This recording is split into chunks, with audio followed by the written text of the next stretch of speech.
3, 2, 1. All right. We're open. All right. Good job, everybody. Thanks. If you think about this park, this is the best park in all of upstate New York. Yes. Hard stop. This park has everything. If you think about the butterfly garden, if you think about the pickleball courts, remember we cut those a couple years ago. I'll tell you, on pickleball opening day, wow! I mean, there was rabid pickleball players there.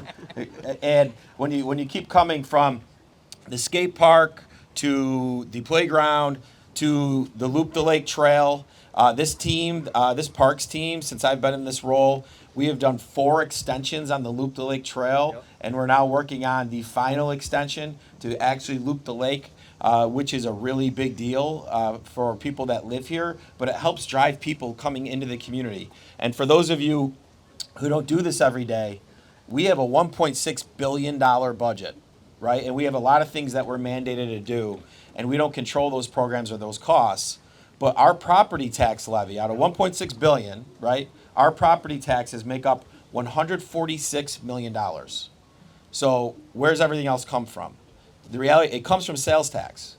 We have to do things to continue to invest in community that drive economic activity. Capture spending from leaving the community and doing things that bring more people into the community. And if you think about what this project represents, it represents so many different things.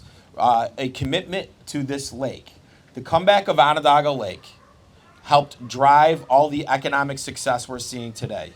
There is absolutely no shot that if Onondaga Lake was in its stages in the 1950s and the 1960s and 70s, that we would be talking about being the hub for memory technology manufacturing in North America and eventually the world. There's zero shot if the cleanup of Onondaga Lake didn't happen. And to celebrate that, we need to continue to invest in our waterways to create access, not just for everyone who has slips here. And thank you very much to all of our boaters for bearing with us throughout this process. Thank you. You're going to have a much better facility now, so it's going to be well worth it. But also, from this body of water, you can get anywhere in the world. Yep. And that's a hard stop. Anywhere in the world from this body of water. So we need to be able to create more access for folks that are using the docks in a public way. Whether you're going down the river system and coming in the lake on a jet ski, or whether you want to come from anywhere around the world here to dock here and go into the village of Liverpool, or continue to go down through the inner harbor into a new aquarium that we'll be celebrating soon. That's what these investments do. And when you look at our plan Onondaga, our roadmap for investments in our community, we talk about things like housing, and there's a lot we're doing there. We talk about how we need to continue to strengthen our centers, our downtowns. We talk about mobility. We talk about farmland protection and our ag economy.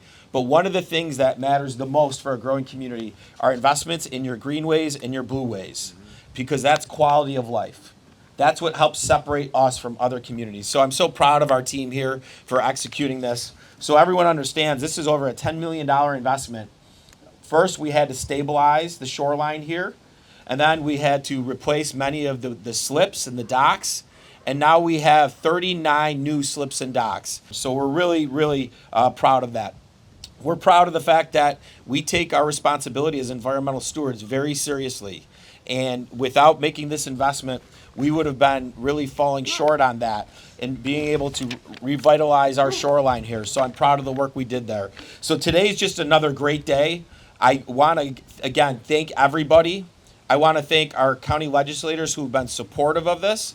When a legislator's not supportive of them, I'll call them out by name. But right now we have a really big advocate who's with us today is Kevin Meeker, who represents the town of Clay. So I want to thank Kevin for that. Also, we had 2 former county legislators that were absolute rock star supporters, Deb Cody and Colleen Gunup, who, with everything at this parkway. And we'll need our legislators to be supportive moving forward, because we're not done investing here and continuing to make this park better.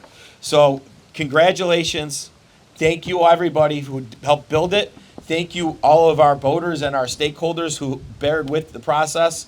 And certainly for this park, the best is yet to come. God bless. Thank you.